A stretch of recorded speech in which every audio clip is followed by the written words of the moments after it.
Hi guys, I'm Miss LeBlanc. I'm going to be reading today The Name Jar. We're going to have lots of activities throughout the week, so I wanted you to make sure that you understand the book. If you have any questions, just contact me, okay? The Name Jar. Written by Yang Suk Choi. Ooh, let's go on this side. Through the school bus window, Eun-hai looked out at the strange buildings and houses on the way to her new school. It was her first day, and she was both nervous and excited. She fingered the little book of wood in her pocket and remembered leaving her grandmother at the airport in Korea. Her grandmother had wiped away Eun-hai's tears and handed her an ink pad and a small red satin pouch. "Your name is inside," she had said. "My name?" Eun-hai had wondered. Again, she took out the red pouch to look at the wooden block with her name carved in it. As she ran her fingers along the grooves and ridges of the Korean characters, she pictured her grandmother's smile. That's very sweet. "Is that the thing for show and tell?" a boy asked Eun-hai, surprising her. Eun-hai looked up as more kids leaned over. "No, it's mine," Eun-hai answered, quickly putting the pouch back in her pocket. "Are you new here? What's your name?" a girl asked. "Eun-hai," said Eun-hai. "Eun-nae?" the girl asked, scrunching up her face. "Eun-nae," some kids chanted. No, it's spelled U-N-H-E-I.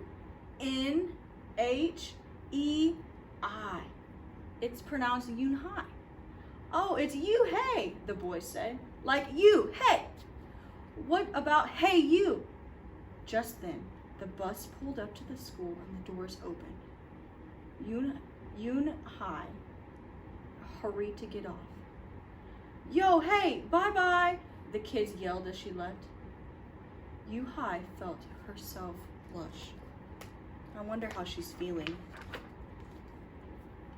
Eun-hai stood in the doorway of her new and noisy classroom. She was relieved that the kids on the bus had gone to other rooms, but her face still felt red. Wonder what that means. "Aren't you going in?" asked a curly-haired boy with lots of dots on his face. "You're the new girl, right?" he asked cheerfully. Eun-hai nodded, and before she could walk away, the boy took her hand and pulled her through the door. "Here's the new girl," he announced so loudly that the teacher, Miss Kokotos, almost dropped her glasses. Mr. Kokotos thanked him and greeted Eun-hai. "Please welcome to our newest student," he said. She and her family just arrived from Korea last week. Eun-hai smiled broadly and tried not to show her nervousness. "What's your name?" someone shouted. Eun-hai pictured the kids on the bus. I haven't picked one yet," she told the class, "but I'll let you know by next week." As Mr. Kokotos showed her to her desk, she felt many round, curious eyes on her.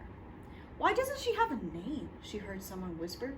"Maybe she robbed a bank in Korea and needs a new identity," someone replied.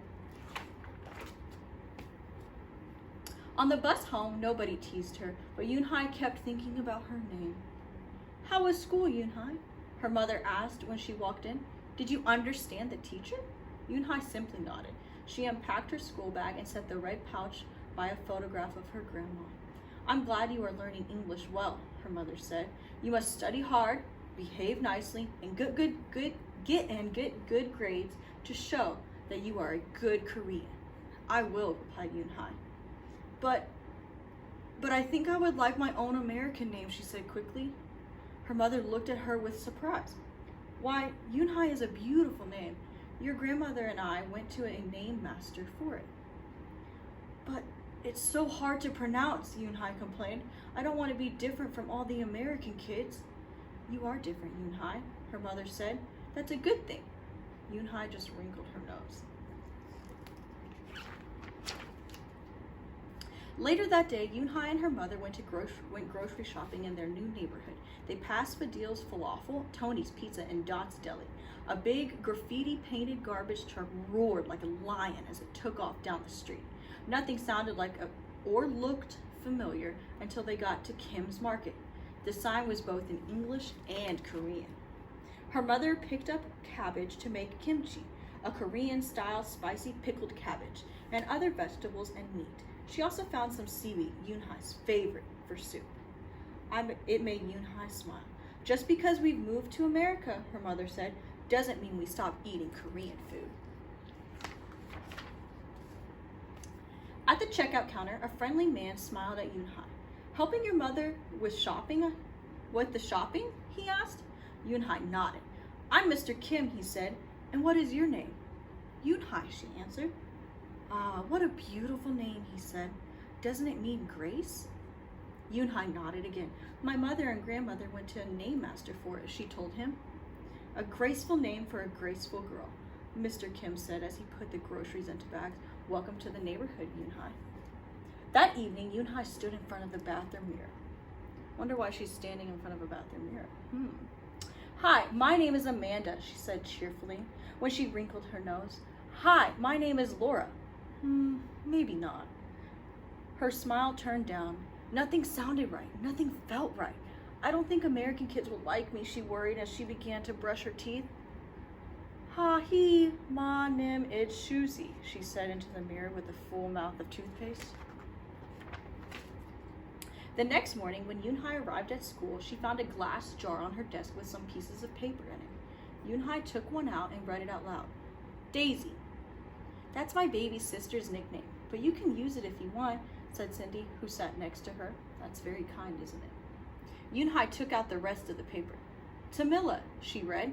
I got it from a storybook, said Nate. She was smart and brave. Yoonhai nodded and folded another piece of paper. Wednesday? Yeah, you came here on a Wednesday, said Ralph. Thank you for your help, and smiles spread over Yoonhai's face. Ralph quickly said, we'll put more names in it. You can pick whatever you like, or pick them all. Or you can have the longest name in history.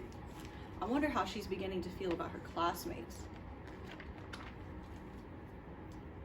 At 3 o'clock, the bell rang for the end of the school day.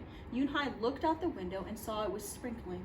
It's the same rain, she thought, but in a different place. She watched the other kids leaving in groups.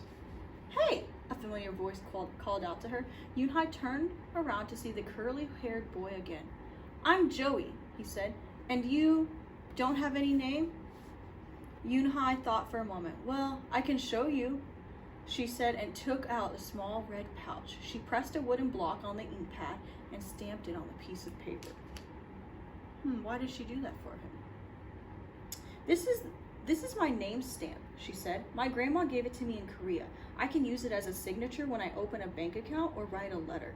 And whenever I miss my grandma, I use it to fill a piece of paper. Want to try it?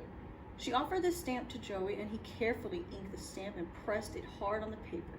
The red characters gleamed against the whiteness. Wow, that's beautiful, Joey said. Can I keep the paper? Sure, Yoonhai said, and then the two of them shared her umbrella as they walked into the school bus. Is she making friends now? That's kind of important, isn't it? Every day, the jar got fuller with more names, and Yoonhai read them all. She found a few names she liked, Miranda, Stella, Avery. They sounded interesting. I hope you choose the name I put in, Marco told her at the snack time. I put in 3 more, said Ralph. Madison, Park, and Lex. They're my favorite street names. Maybe you should close your eyes and draw a name, Rosie suggested. Ralph frowned. That's silly. What if she doesn't like the name she draws? Well, we didn't get to choose our names when we were born, did we? Rosie argued. Everyone thought about this.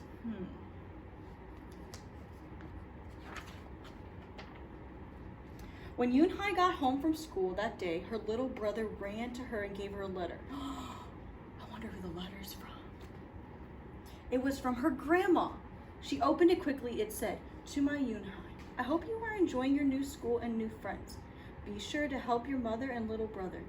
Here the moon is up, but there the sun is up. No matter how far apart we are, and no matter how different America is from Korea, you'll always be my Yoonhai, your forever grandma. Yoonhai took out her wooden stamp and filled a paper with it. She thought for a long time in front of the bathroom mirror.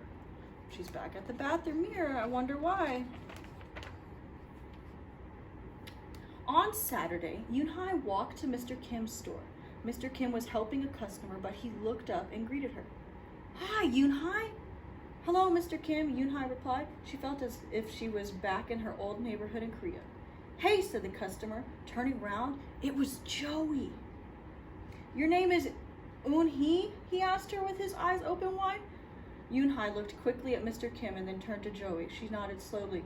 It's pronounced Yoonhai. And it means grace, Mr. Kim added. Yoonhai, Joey said slowly and this time perfectly.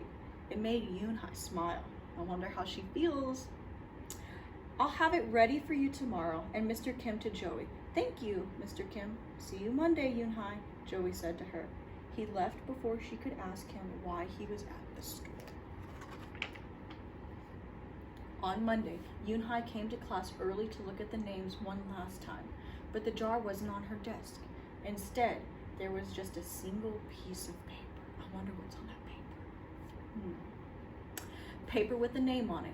Yoonhai slipped it into her pocket. Where's your name jar? Ralph asked as soon as he saw it was gone. I don't know, Yoonhai said.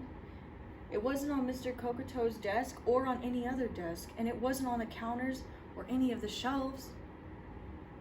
As other kids arrived, they helped look. Soon, Mr. Kokotos came in and Ralph shouted at him, The name jar is gone! The jar with all the names in it! Gone? Mr. Kokotos replied. With a look of concern, he asked Yoonhai, Did you get a chance to read all the names? Yoonhai nodded. She took a breath. I'm ready to introduce myself. I wonder what she's going to introduce herself as. Yoonhai wrote her name in both English and Korean on the chalkboard. I like the beautiful names and funny names you thought for me, she told the class, but I realized that I liked my name the best, so I chose it again. Korean names mean something. Yoonhai means grace. Grace, Grace Yoonhai, shouted Ralph. Everyone tried to say it. Yoonhai, Yoonhai. Yoonhai said her name again slowly and clearly.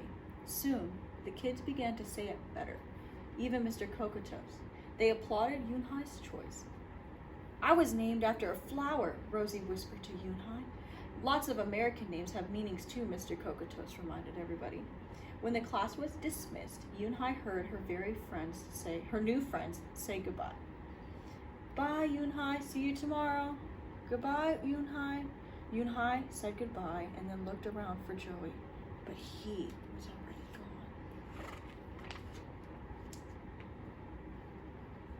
gone. Yoonhai, come downstairs, Mother called up Yoonhai. Your friend is here. Yoonhai rushed down to see who she meant. There stood Joey, and in his arms was the name jar. Where did you find it? Asked Yoonhai breathlessly. Joey looked embarrassed. Well, I took it. But only because I wanted you to keep your own name. And you did. He reached in and pulled out the names. Do you want to keep them? He asked. Thank you. I'll keep them as a souvenir, Yoonhai said happily. Then she pulled out the piece of paper from her pocket. Do you want this back? Joey grinned. You can keep it. I'll return the name jar to the class. Maybe you can put some Korean nicknames in it for us. Name with good meanings. I could do that, agreed Yoonhai. I've already got a Korean nickname, Joey said. Mr. Kim helped me choose it. Carefully, he pulled a small silver felt pouch out of his pocket. Then he took out a dark wooden stamp with a beautiful Korean characters carved sharply into it. He pressed on the ink pad and then on the piece of paper next to her name. Chinku, read Yoonhai. That means friend, and Chinku smiled back. I hope you'll enjoy the story.